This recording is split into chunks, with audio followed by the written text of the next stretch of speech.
Hey guys, here are the results from your last war with the clan PJK. You guys had a great war. You came out of the box really strong. I think that kind of set them back on their heels because they had some people who just didn't show up. You can see they were short on the number of attacks, and you pretty much ruled this war. Now, we had an advantage being a level 12 clan, so our clan castle donations for the war clan castles were good. They had an advantage in terms of the number of high-level bases, some engineered bases, and we'll take a look at that at the end. But first, let's look at some of your raids. Our first attack will be Sid bringing a gowipe on a Town Hall 8. Now, what's the problem with this Town Hall 8? It's just too compact. It would also be a good candidate for a Hog Attack. You know right where the Teslas have to be because there's very few places they can be inside the walls. That's where people almost always put their Teslas. It means the giant bombs are probably outside the walls. So if you can get the bulk of your troops into the core of this base, you're going to rip through all the defenses, and all you have to have is a couple of wizards left to take out any trash buildings on the outside and hopefully avoid giant bombs. You can see they've already exposed one there outside the walls on the northwest. And you see, as Sid usually does, he kept a couple of wizards in his back pocket until real late in the raid to make sure if he got in trouble anywhere that he had those available to him. He's got a dragon and 2 balloons in his clan castle, and he uses those just to help clean up. There's another giant bomb outside the walls. Bomb tower goes down, cannon goes down, then last wizard and the dragon are going to have a race to see who can get to the gold mine first. And it looks like the dragon won that one. Next, we'll look at Christina's dragon attack. You're going to zap quake, 1 air defense, drop the dragons in closest to the other 2 air defenses. What's wrong with this base? Both the Barbarian King and the Clan Castle Dragon are right in the middle. So the attacking dragons are going to aggro to the king into that Clan Castle Dragon and be drawn right into the core of the base. So they've quickly taken out the 2 remaining air defenses. Notice the Clan Castle loons got dropped after the dragons were already somewhat into the base. Let the dragons do a little tanking so the balloons could push a little farther. But this base was made for a dragon attack, and Christina absolutely rips it a new one.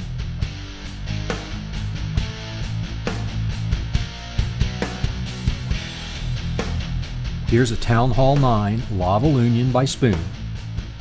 Gets the lore. He's going to kill the Clan Castle Dragon using his Clan Castle Dragon and a couple poison spells. What's the problem with this base? Look at those 2 mortars on the northeast side of the base. If you take those out and then drop your balloons on the northeast, the balloons are not going to path around the outside of the base. They're going to go right into the core and take out all 4 air defenses, which are tightly packed. And that's exactly what he does. With the exception of the balloons that he used to take out the 2 mortars, all the rest of his balloons and his lava hounds go right into the core of the base. Once those core defenses are down, the rest of this is just cleanup. He drops his 2 heroes just to speed up the attack. Didn't need them at all. Still got a haste spell that he never used. This base was made for this attack. And there's a little party at the Town Hall at the end. Here's Muza bringing a Queen walk-valk charge on this Town Hall 9.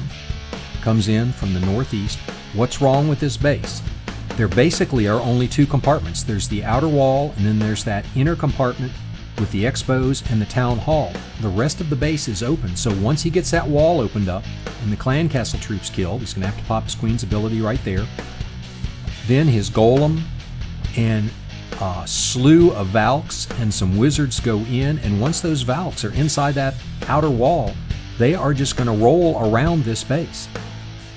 The real hero in this attack is the golem. Now notice the queen is down, and so the healers have redirected the golem. He used a jump spell to get into the core because that's his only problem. Look at this golem. Expo, 2 cannons all focused on the golem. Valks are running around taking out the entire rest of the base. The golem is staying up with the 2 healers on him. Cannons are still distracted.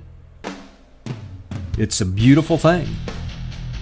This base gets taken out while the defenses are basically shooting at what is effectively an immortal golem. And a couple Valks left. Everybody's going to run to that last storage. And there's your 3. Our last raid will be Ethan bringing a mass Boulder Witch on this Town Hall 10. does a nice job setting the funnel, comes in right on top of that Inferno because he wants to take it out pretty quickly. What's wrong with this base? It's too compact. Coming in from this side, you know you're not going to hit any giant bombs, which is going to be a problem with your bowlers potentially. And you roll right through the middle of the base. A few of the troops, both bowlers and witches, have gone left and a few have gone right. So basically, as the base is being cored, the outside buildings and the defenses near the wall are being taken out by the troops that went left and right, and they all converge down here on the southern corner, taking out that last building for a 3. That's a beautiful raid. So here's a summary of how the Supercell war match algorithm works. They had 5 Town Hall 10s and 11s. We had 2. What that meant was, in terms of dip attacks on the top bases, they were able to do 8 attacks where a Town Hall attacked down 1 or 2 Town Hall levels, or even 3. And we were only able to do 2 dips. So generally, I would say that's not a fair match.